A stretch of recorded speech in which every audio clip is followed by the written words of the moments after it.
Bonjour, les rencontres de la filière du véhicule industriel en alternance avec le salon Solutrans auront lieu le 17 novembre prochain à Lyon. Constructeurs, équipementiers, transporteurs, les acteurs, enfin toute la filière donc sera réunie autour de thèmes d'actualité comme la transition énergétique. Olivier Poncelet, bonjour. Bonjour. Alors je rappelle, vous êtes délégué général de l'Union TLF. Comment se présente la rentrée pour les entreprises de transport? Est-ce que les entreprises, ou plutôt les dirigeants, ont le moral? Écoutez, vous savez que les dirigeants d'entreprise sont toujours déterminés et volontaires, mais effectivement, on est dans une période qui est relativement incertaine. Incertaine parce que les transporteurs font face à plusieurs crises opérationnelles en même temps. Aussi bien la problématique qu'on connaît de pénurie de main-d'œuvre, mais aussi de volatilité des coûts, notamment liés à l'énergie, et puis des difficultés d'approvisionnement, notamment en véhicules. Aujourd'hui, on peut avoir des délais de livraison de véhicules qui peuvent atteindre les 18 mois. On a aussi une difficulté en ce moment sur les prix de l'AD Blue.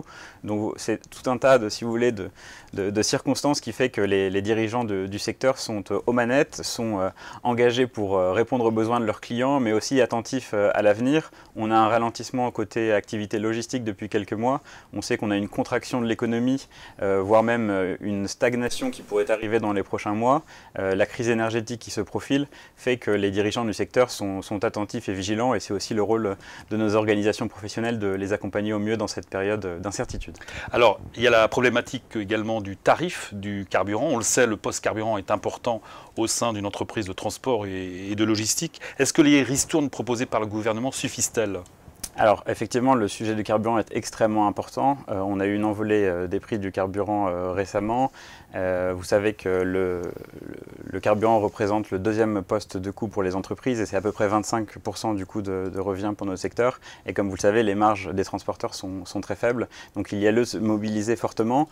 Au sein de l'Union TLF, 66% de nos adhérents ont une activité de transporteur routier. Et donc c'est la raison pour laquelle on s'est fortement mobilisé sur l'aide apportée par le gouvernement auprès du secteur de 400 millions d'euros dans le cadre du plan de résilience, mais aussi dans le cadre de ce que vous évoquez, c'est-à-dire la ristourne. On voit d'ailleurs que la France a fait le bon choix, puisque en Allemagne, ils ont cessé cette ristourne dès le 1er septembre et les prix du carburant ont à nouveau décollé. Donc à nous aussi d'être vigilants pour la suite, et notamment la sortie en sifflet qui est prévue pour les prochains mois. Il faudra être vigilant et ne pas s'interdire des mesures s'il y a lieu. Alors la transition énergétique se déroule dans un contexte difficile. Les transporteurs arrivent à renouveler leur parc, notamment de véhicules propres. Vous parliez tout à l'heure des délais assez longs de livraison. Alors ce qui est extrêmement compliqué en ce moment, c'est à la fois de gérer à court terme la crise énergétique et de s'engager à long terme dans une transition écologique, une transition énergétique du secteur. Vous savez comme moi qu'un certain nombre de transporteurs ont fait passer une partie de leur flotte au gaz, mais la crise géopolitique liée à l'Ukraine a renchéri les coûts du gaz de manière importante. Et là, on rentre dans des difficultés liées au coût de l'électricité.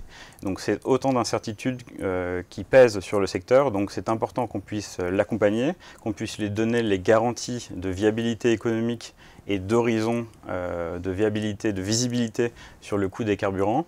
En tout cas, le secteur est engagé. Beaucoup d'entreprises, comme vous le savez, et la plupart ont conscience de la nécessité, en tout cas c'est les échanges que l'on a avec nos adhérents, ils sont tous engagés dans cette transition.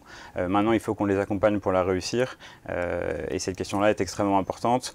Le rôle des organisations professionnelles aussi, c'est de fournir des outils d'aide à la décision. Donc par exemple au sein de l'Union TLF, on a produit en lien avec la Fabrique de la Logistique un outil qui s'appelle verdirmaflotte.fr et qui permet aux dirigeants d'entreprise d'avoir un outil d'aide à la décision pour choisir le bon véhicule, le bon carburant en fonction des usages et des besoins. Alors vous avez rencontré en juillet, vous les autres fédérations, le nouveau ministre des Transports, donc Clément Beaune. Est-ce que le secteur peut compter sur lui justement sur ces dossiers, on va dire, brûlants dans la profession ? On l'a rencontré avec Carole Dupessé, qui est vice-présidente de l'Union TLF. Nous avons trouvé le ministre et son directeur de cabinet très à l'écoute. Nous lui avons présenté les principaux axes et enjeux défis de notre secteur, autour de l'attractivité, les problématiques d'emploi, autour des problématiques, on en a parlé, de transition énergétique, et notamment l'accompagnement des mesures de déploiement comme les zones à faible émission, qui est un sujet important pour nous, les ZFE. Et puis, troisième point, les sujets de compétitivité, dont on parle parfois moins, mais qui sont aussi extrêmement importants. La France accuse un retard comparé aux pays européens et à ses voisins européens sur la performance de sa chaîne logistique.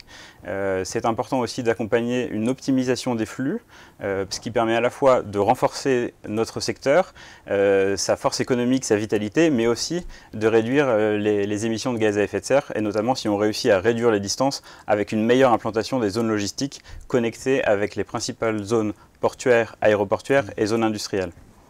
Alors, plusieurs réunions sont prévues, je crois, avec le ministère des Transports, avec vous, les fédérations.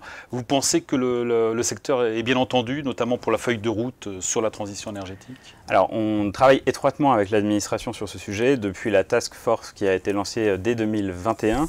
L'objectif de cette task force qui a été réalisée en lien avec les autres organisations professionnelles du secteur, mais aussi les énergéticiens et les constructeurs, ça a été déjà d'identifier un état des lieux de ce que l'on sait de la transition énergétique aujourd'hui. On sait par exemple aujourd'hui que 98% du parc de poids lourds fonctionne au diesel. Donc ça, c'est des données qui sont importantes à avoir en tête maintenant pour se projeter vers l'avenir. Il faut bien partir d'un état des lieux commun et construit ensemble avec l'administration. Maintenant, on rentre dans une deuxième phase, qui est la phase de la feuille de route de décarbonation. Vous savez que l'ensemble des secteurs de l'économie française planche sur une feuille de route de décarbonation.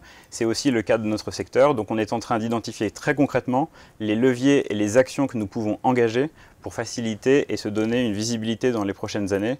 Et ça, horizon décembre, nous devrions rendre notre copie en lien avec le ministre et l'ensemble des acteurs concernés. En clair, en résumé, on le sait, les entreprises de transport et de logistique sont OK pour la transition énergétique, sont prêtes d'ailleurs. Ça veut dire qu'il faut plus d'aide pour les entreprises? Ça veut dire qu'il faut... Si on peut le résumer en un ou deux mots. Le plus important pour un chef d'entreprise, c'est de donner de la visibilité, de la lisibilité. C'est un des sujets pour lesquels nous, on se bat en termes de déploiement des ZFE, des zones à faible émission.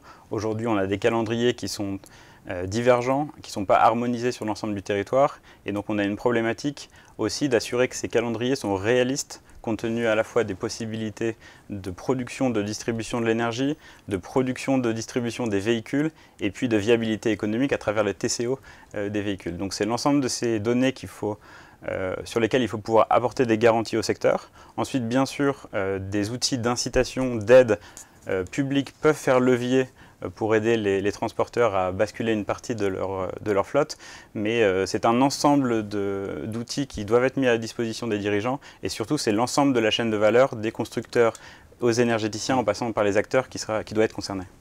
Puisque TLF, l'Union de TLF représente les entreprises de transport et de logistique. Autre problématique qui est également du secteur, c'est l'attractivité des métiers. Une réunion est prévue avec le ministère, je crois aussi, dans quelques jours. La convention signée avec le ministère du Travail est-elle suffisante pour attirer davantage, on va dire, de futurs salariés dans le transport et la logistique ? Effectivement, on a signé en mars 2022 une charte avec notamment Elisabeth Borne, à l'époque ministre du Travail. C'est un socle sur lequel nous devons nous appuyer, mais nous devons encore amplifier nos actions.